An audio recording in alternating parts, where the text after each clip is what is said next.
بسم الله، اهلا وسهلا بحضراتكم حلقه جديده من كوره حافظ. في البدايه عشان بس نبقى على نور وعلى وضوح، ومحدش يتكلم ومحدش يعيد ويزيد. يا جدعان، اللي عايز يشجع مصر على عيني وعلى راسي، واللي مش عايز يشجع في مليون داهيه. بلاش القرف اللي احنا عمالين نشوفه، بلاش قله الادب اللي احنا عمالين نشوفها، بلاش كل واحد عنده مصلحه مع التاني، يبقى ده هيحارب على ده وده هيحارب على ده وده هيحارب على ده. ما ينفعش. باشا، انت ورا منتخب مصر، ورا منتخب مصر على اي حاجه. ولا بقى اختار، ما مش عارف، ما اختارش مين ولا ما اختارش على ايه، ولا مين اللي ما راحش ولا مين اللي راح، وده ينفع وده ما ينفعش. بص، الاختيارات حصلت.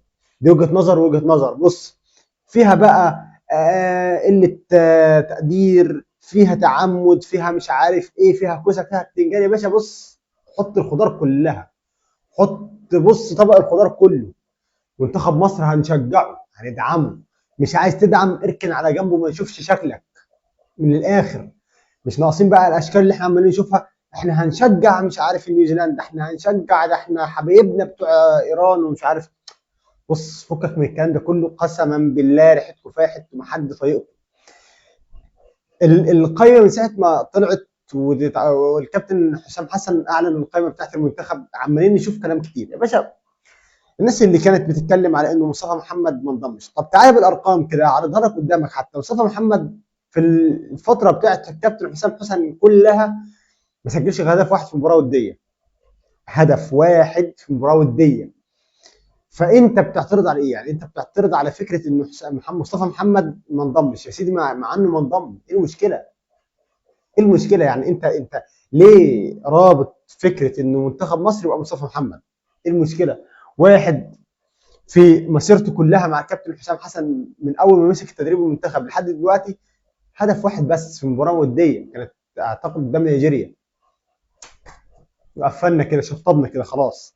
فما تجيش بقى مش عارف ايه، وحمزه عبد الكريم ينضم. حمزه عبد الكريم في الراجل بيلعب في برشلونه، ما تقارنيش. مفيش مقارنه. الراجل، ان انت تدي دفعه جديده للعيبه جديده، لدم جديد للعيبه شباب، ايه المشكله ما تدي للناس دي؟ حمزه عبد الكريم يستحق، يستحق عادي على فكره. فما تجي تطلع الفكره دي من دماغك، وشجع منتخبك وكون ورا منتخبك وخليك ورا الكابتن حسام حسن، الراجل ده اللي كلنا كنا بنقول الكابتن حسام حسن هو اللي هيقدر يعمل حاجه. فبلاش بقى النغمات اللي عمالين نشوفها دلوقتي دي. يعني خليك ورا المنتخب بعد كده. يعني قدر خير، قدر خير. ده بالنسبه للقائمه. المباريات اللي هيلعبها منتخب مصر: نيوزيلندا وبلجيكا وايران. الثلاثه اسهل من بعض. الثلاثه اسهل من بعض، يمكن اصعبهم هي ايران. بلجيكا ونيوزيلندا سلام عليكم، بص حضن كبير وعدي. ايران هي اللي ممكن تصعب الدنيا معاك. تمام. المباريات كلها سهله، الدنيا بسيطه. ما تصعبهاش في ان انت تضغط على المدرب وتضغط على اللعيبه وتضغط على الفرقه كلها بارائك السلبيه، وان انت عايز تشوف فلان الفلاني في الملعب ومش عايز تشوف فلان الفلاني في الملعب.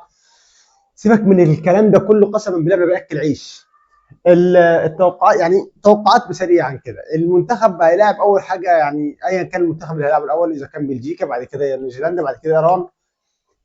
بلجيكا يعني ممكن تصعب الدنيا معاك شويه، ولكن تقدر تفوز عليها.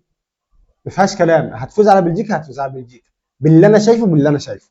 انت لعبت ماتش عالمي قدام روسيا، مع ان روسيا كانت قدامها، كانت لها 4 سنين ما بتلعبش كوره. بس برضه يعني منتخب اوروبي. اتعادلت قدام اسبانيا، عملت ماتش كويس قدام اسبانيا، عملت ماتش كويس قدام اسبانيا، وفي الاخر ما عملتش حاجه. ان انت تقدر تعمل نتائج كويسه في كاس العالم. ايه المشكله لما تعمل نتائج كويسه في كاس العالم وتقدر؟ والله العظيم التيم اللي موجود حاليا في المنتخب والروح المعنويه العاليه اللي موجوده في المنتخب حاليا، تقدر ان انت تعمل بيها نتائج ايجابيه. تقدر تعمل بيها نتائج ايجابيه بسهوله جدا كمان، عشان الناس تبقى فاهمه وواعيه للحته دي. بعد كده انت هتدخل على ماتش نيوزيلندا. بص، حضن كبير ب 3-4 كمان. مفيش اقل من كده، 3-4. كاس عالم مش كاس عالم، بطوله وديه، بطوله وديه. 3-4. تيجي مباراه ايران، انت المباراه الصعبه بالنسبه لك. مباراه صعبه مش عشان ايران البروباغندا الكبيره، لا، مباراه صعبه علشان ايران منتخب عربي زيه زيك، ولكن انت ما احتكتش بيه كتير. فانت بالنسبه لك ايران دي حاجه صعبه شويه. وايران منتخب قوي على فكره، بس مش برضه مش هو اللي هيوقف منتخب مصر. هتفوز، ولكن هيكون في الصعب. ما فزتش يبقى تعادل، خلاص تأهلت للدور اللي بعده. ولكن مفيش عشان بس احنا قلنا للناس اللي بتنتقد، ولكن نقول كلمتنا من دلوقتي. مفيش اي اختيار تاني للعيبه ولا المنتخب ولا المدير الفني ولا كل الناس اللي راحت امريكا ان انت ترجع من قبل من قبل الدور الثاني حتى. مش موجوده، الغيها من القاموس. الدور الثاني اصبح مساله عادي، فسحه، انت هتروح للدور الثاني عادي جدا، هتفوز ماتش والثاني والثالث سهله، هنسقف لك وهتكمل. مفيش خروج من دور المجموعات تاني، مفيش اسهل من البطوله دي.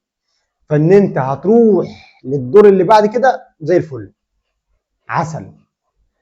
قول لي توقعاتك لمشوار منتخبنا الوطني، لانه رايك مهم جدا على اكس وعلى الفيسبوك وعلى يوتيوب.